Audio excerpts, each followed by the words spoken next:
Russian people than I think many would expect.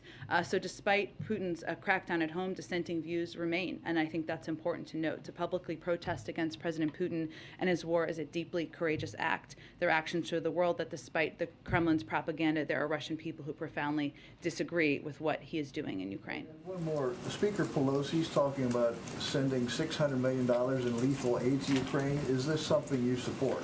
We are in conversations with Congress, and I mentioned the president spoke with leaders just earlier this afternoon. I don't have an exact number, but those are ongoing conversations about what needs the Ukrainians have on the ground in a variety of categories: security, humanitarian, other economic assistance. Go ahead. Does the U.S. have any analysis to indicate that there is dissent or division within Putin's government, or is it your understanding that Putin's government is united in this war?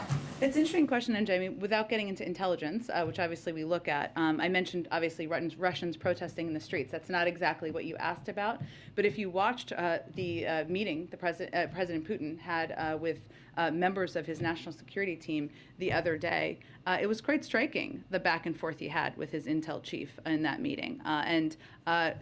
The analysis of that certainly can be done in an open source manner, given it was quite public, but I will leave outside analysis to give further assessment of that. And as you know, we are seeing Ukrainians start to flee the country. Yeah. Is the U.S. prepared to accept Ukrainian refugees? We are, but we certainly expect that most, if not the majority, will want to go to Europe in neighboring countries. So we are also working with European countries on what the needs are, where there is capacity. Poland, for example, where we are seeing an increasing flow of refugees over the last 24 hours, or flow of individuals, I should say, out of Ukraine, what their needs are, and we've been talking and engaging with Europeans about that for some time now. What part of what you're doing is to prepare for the United States to accept? The president is certainly prepared for that, but I would just note that because there are a number of European countries neighboring Ukraine who have expressed an openness to it, we would anticipate many of them would want to go to European countries. And just one more quick question.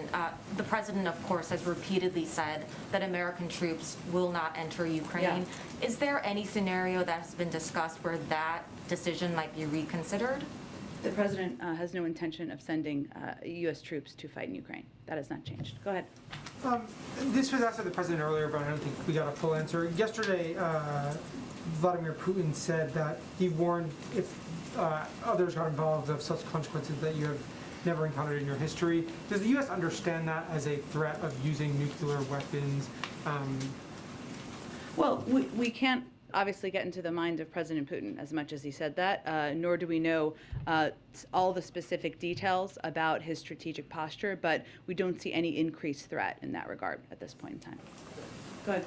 Just to follow up on some of the cyber questions. Sure. I know that you and others have talked about how the government is on alert for the potential of a cyber attack, but can you share, are there any specific steps that are being taken that you can share that the U.S. is doing to protect the infrastructure, power grid, U.S. banks? Well, I would say, one, there's been efforts that have been ongoing for some time, since the beginning of the administration, to harden the private sector, or work with the private sector in partnership to harden their cybersecurity protections. We've actually seen a great deal of progress made in the financial sector. It's one of the stronger sectors in terms of protections from a cyber front that we see out there. So it's been ongoing for several months. Obviously, when there are moments like this where we continue to watch and look for what the potential is, we continue to engage closely with a range of industries about what they need to do, about the potential threats, and that's something that happens obviously privately and through a range of agencies. I can see if there's anything more specific that we can read out to all of you. Just real quick, one follow-up. President Biden said that the U.S. is prepared if an attack comes there. He said prepared to respond. Would that response be a cyber attack? A cyber attack, yes. Would that be an equivalent cyber attack against Russia? Well, I would say that the president reserves the option to respond in any manner of his choosing, overt or covert, seen or unseen, as we like to say in more available English. But I'm not going to get into specifics of what that looks like. He has a range of options. Go ahead. Thanks. On oil prices and Yeah. the SPR, does the administration have an oil price in mind that would trigger another release from the SPR? I think not that we're going to get into detail or from here, JJ. I understand certainly the question. What you heard the president talk about today, and I can just reiterate a little bit, is that what has been ongoing, both from the president, who's been very engaged in this, having conversations with leaders in the Middle East and other parts of the world, as well as many members of his national security team, taking whatever steps we can to mitigate the impact on the global oil markets. And obviously that means increasing supply. Obviously a coordinated release from the Strategic Petroleum Reserve would be part of that. But in terms of what that looks like or the specifics, I'm just not in a position to get into more details at this point. Thanks. If the worst happens and Russia either reduces the flow of natural gas or cuts off energy altogether to Europe, does the administration have a good idea for how long households in Europe could last under that kind of circumstance? I don't have an assessment of that from here. I can certainly check with our economic team. One thing I will say that one of the steps we've been taking, obviously natural gas shortages and supply is an enormous regional issue, one that would hugely impact Europe more than here, of course. One of the steps we've been focused on and been taking is engaging with partners who may have excess LNG supply, like countries in Europe, Japan, for example, where we were planning to give them some, and now they're going to divert it to Europe. So we've been working to help mitigate any impact of a further invasion and a shortage in Europe. Go ahead. Some of the activity that we've seen today in Ukraine, some of the clashes have been in and around Chernobyl. Does the United States have an assessment of the risk of a radioactive release? So I do have one actual update on that as well. There's also been, there was also a report out, so let me speak to this first, just so I don't forget, about hostages around there as well. So let me speak to that first. We are outraged by credible reports that Russian soldiers are currently holding the staff of the Chernobyl facilities hostage. This unlawful and dangerous hostage taking, which could upend the routine civil service efforts required to maintain and protect the nuclear waste facilities, is obviously incredibly alarming and greatly concerning. We condemn it and we request their release. In terms of a further assessment, I don't have anything more on that from here. And you gave a readout of how the president spent the past 24 hours or so. First, I wanted to ask about his call with President Zelensky. Did he indicate if he was still in Kyiv? Did he identify his location at this point?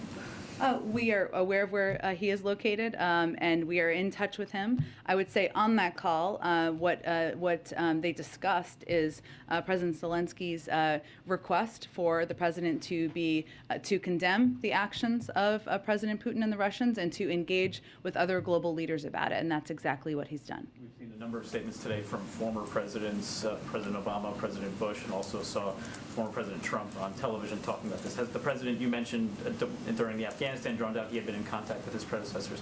Has he been in touch with any of his predecessors during this? He has not been today.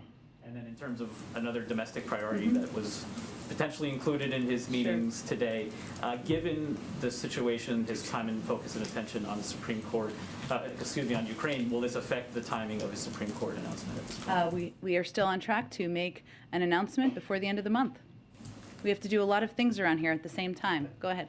Just to follow up on the cyber attacks and Article 5 Sure. question, I know you said that it's up to NATO to decide, but from a U.S. perspective, would any cyber attack against a NATO ally trigger Article 5, or would there be a measure for what counts? Again, this is a conversation we would have with our NATO allies and partners. I don't have anything in addition to add to it. And just to follow up on the Supreme Court, I know you said you're on track, but has he made a final decision given there are basically 2 days left for the end of the month? Not a final, and no job offer has been made.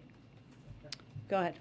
Just a couple. Are there any concerns or indications at this point that Russia had prepared for the sanctions that you're putting in place and kind of developed preemptively ways to blunt that impact? Well, it's an interesting question, and some of it is hard because it's hard to get into the minds of President Putin and the oligarchs around him. One of the steps we tried to take is to, as we were contemplating the individuals we were going to sanction, we sanctioned family members as well, because what we've seen the tactics they've used in the past is they've moved money around and resources around to family members, and we tried to address that on the front end. In terms of the banking and the financial sector, I mean, it accounts for such a large percentage of how they do business, it would be a difficult thing for them to plan and plot against. And if you look to just even the anticipation of the potential sanctions, as Dilip was mentioning, the ruble is the worst performing currency in the world right now. Their inflation has skyrocketed. So we're even seeing in their markets the anticipated impact even before today, and that's even before the actual squeeze on the financial sector in the country. So it feels to me it would be a little hard to plan around and plot around given the significance of what was done today and the fact that when we sanctioning 10 of Russia's financial institutions and these export control measures, which essentially cuts President Putin off from semiconductors and access to a range of technology he wants for the future. Those are difficult things to plan ahead for. And then I guess secondly, does the administration have any assessment for how China is reacting to this at this point? Whether they are willing to provide support to Russia, how much, and has there been any kind of contact there to kind of attempt to move them off of any support? Well, in terms of what impact they can have, I mean, China only accounts for about 15% of China and Russia. I'm not sure. You can double check me on this. About 15% of the global economy. If you look at G7 partners in the U.S. and Europe, it's about 50%, right? So they cannot cover what the impact of the sanctions that have been announced in coordination with Europe, how they would impact Russia. I think from our perspective as it relates to China, well, I can't get into the heads of what their thinking is. This is a moment for China, for any country, to think about what side of history they want to stand on here. And that is certainly the case that we would make publicly and privately. I think you saw that Secretary Blinken spoke with his counterpart just a couple of days ago. The president's certainly open to speaking with his counterpart, but I don't have any prediction of that at this point in time or a timeline. Go ahead. Thanks, Jen. Over the past couple of weeks, as you've been sounding the alarm on this, you've put the sanctions package together, conducted diplomacy with the Russians and the rest of the world. How did the Ukrainian government use that time, since they've been initially warned that this was a likelihood? Did they use that time wisely to prepare? Tell me more about what you mean exactly. Well, you're seeing reports from the streets in Russia, in Ukraine, of people being surprised. You had, obviously, local and national leadership in Ukraine telling people to stay calm, to go to work, even the day before the invasion began. So were they properly prepared, and was there more that they could have done in the lead-up? Look, I think it's not particularly constructive for us to give an assessment of that. What I can tell you is that our focus has been on providing up-to-date, what has turned out to be quite accurate and transparent information about what the President Putin was preparing to do, which was invade Ukraine. And we have been very clear with American citizens who are there. We have been clear with our European partners 4 months now, including Ukrainian leadership. So that has been what our focus has been. And we will remain a strong supporter and partner of President Zelensky in Ukraine moving forward. Go ahead. Following up on the sanction question. Yeah. We have heard for weeks that these sanctions were, at least in part, a part of a strategy that was based on deterrence as well as prevention. Today, with the president's comment that no one expected the sanctions to prevent anything from happening, moving forward, do you expect this slate of sanctions to prevent any further advancement or aggression from Russia?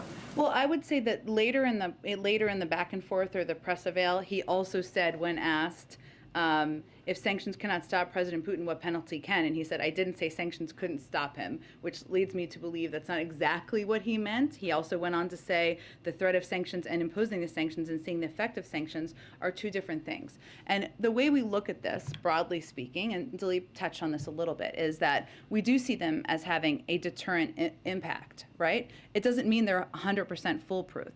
But if there's a 95% chance of Russia invading without the threat of sanctions, and there's I'm making up these percentages just to make a point, but and a 65% chance that they will with them, you're obviously going to go with the threat of sanctions because you want to reduce the threat of an invasion. So there is a deterrent, and we've seen the deterrent impact work at times, right? I'd also note that we are very clear-eyed about the fact that President Putin, not just a few days ago, I mean, he gave the speech a few days ago where he questioned the legitimacy of Ukraine as a sovereign country. He's also talked about how the breakup of the Soviet Union was the worst thing that's happened, that's a paraphrase, in recent, in decades of history. So we are clear-eyed about his ambition, but what the other part of it that we are quite focused on is the consequences. And the way we see it is, as we've touched on a little bit, inflation skyrocketing, the ruble is the worst performing currency in the world. It was his decision to go to war. It's our choice to make him pay a price. Same with the global community. And we believe these consequences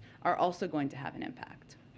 Just at the risk of repeating your question as well, I mean, the president did also say, let's check in a month, and there has been some questions about time here. It seems like this is a strategy to use these sanctions to put pressure on Russia to eventually discourage them to pull out, or to force them to pull out this advance. So what is the timetable here, you think, for when the Russian government will start actually feeling the impact of these sanctions and possibly pull out? Well, in many senses, they're already feeling the impact. I mean, look at where the ruble is. Look at where inflation is. Look at where the markets are in Russia. In terms of how Putin will feel the impact, we just sanctioned a range of oligarchs around him. We sanctioned 10 financial institutions. These are all significant, enormous steps that are going to have an impact on him. But in terms of the moment by moment, I can't give you an assessment of that. Just off Go ahead. topic, there's been a lot of questions about refugees in the region. Yeah. For Ukrainians that are in the country, is the U.S., especially after yesterday, considering TPS or any sort of protection? Sure. As you know, that's a decision that would be made through an interagency process led by the Department of Homeland Security, and I don't have any prediction of that. I mean, I don't have any kind of prediction of that at this point in time. Obviously, these events are just unfolding as we speak. That process hasn't started, that conversation? I'm not going to give you any specifics on an internal process, but I would just say, again, it's an interagency process, and right now we're, of course, in the middle of an invasion and a war in Ukraine. Go ahead. Thanks, Jen. Earlier you had said you have to do a lot of things at the same time. One of those things, of course, is the State of the Union next week. Yes. Can you tell us how the president this week has been preparing for that, how much time he spent on this speech, and how he's juggling that with this very busy schedule that you laid out earlier tonight?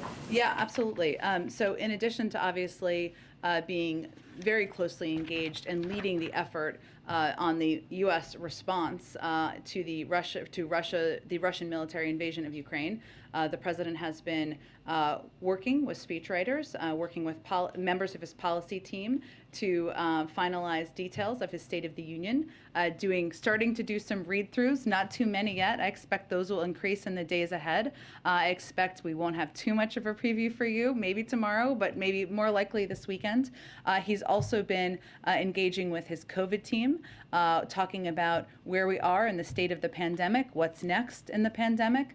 He's been working closely with his economic team on and receiving updates on the supply chain, the implementation of the infrastructure bill. So even as we have all been understandably focused on the conflict in Ukraine, the president has been very hard at work on a range of issues that are vital to the American people. You touched on my follow-up. ABC is reporting that the White House is revamping the COVID strategy now that hospitalizations are on the decline. Should we expect the president to roll that out in the speech next Tuesday? I don't have any preview for you on timeline or format, but the president has been working and engaged with his COVID team for some time now, and we're making strong progress on moving toward a time when COVID is no longer a crisis. The COVID team has been spending a lot of time and energy, including with the president, working with experts inside and outside government, local public health officials and governors, and this work is broader than one piece of guidance. How we look at it is we're preparing to stay ahead of the virus, protecting our most vulnerable, keeping our country open, and that is going to look at everything from the CDC is obviously reviewing mask guidance, but also how we're going to ensure that vaccines, boosters, tests, treatments, and other important components of our medicine cabinet are available to the American people. Go ahead. Thanks, Jen. I had a couple of questions. Sure. And then I'll go to you next. Go ahead. Thanks. I had a couple of questions. First, a follow-up about some of the humanitarian needs you've been talking about. Sure. You've talked about how much money and supplies are going to be going, but how are you going to ensure that those supplies get to the Ukraine? Yeah. Is there going to be some sort of airdrop? And would the president consider putting U.S. boots on the ground for humanitarian needs to make sure they get to the people that need them? Well, we do have fortunately or unfortunately, a fair amount of experience on providing humanitarian assistance in conflict zones, and we typically work, and USAID specifically has a great deal of experience with that, working with trusted third-party entities, obviously the government, which remains in power. So there's a range of ways that we would provide assistance. In terms of other mechanisms, I don't have anything to predict for you at this point in time. And then another question for you, and this has been happening while you've been up at the podium. Okay. So I'm not trying to ambush you, but Sure. I wanted to give you a chance to respond. Senator Ted Cruz is speaking at CPAC, and you came up. He called you "quote unquote" Peppermint Patty, and has encouraged people to boo you. So I wanted to. Don't tell him I like Peppermint Patty. So I'm not going to take it too offensively. Senator Cruz, I like Peppermint Patty. I'm a little tougher than that, but there you go. Go ahead. Hi, yeah, so back to the president's comments earlier today. So he did say to give it a month to see if these sanctions work. Yeah. However, under Russia's current assault, Ukraine clearly might not have a month or even weeks. So is it fair to say that he is conceding Ukraine to Putin? There's nothing about the president's strategy or approach or leadership in the world, building a coalition of the majority of countries, in the Western world, to stand against the actions of President Putin that suggests that he is ceding anything.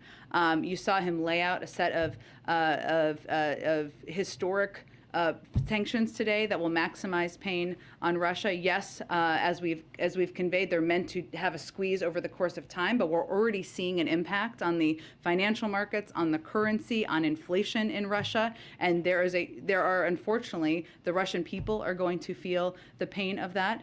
So I would say the president is going to continue, as he has for weeks now, to work in close lockstep with European partners to continue to press from the global community for de-escalation as it relates to the events in Ukraine. Go ahead.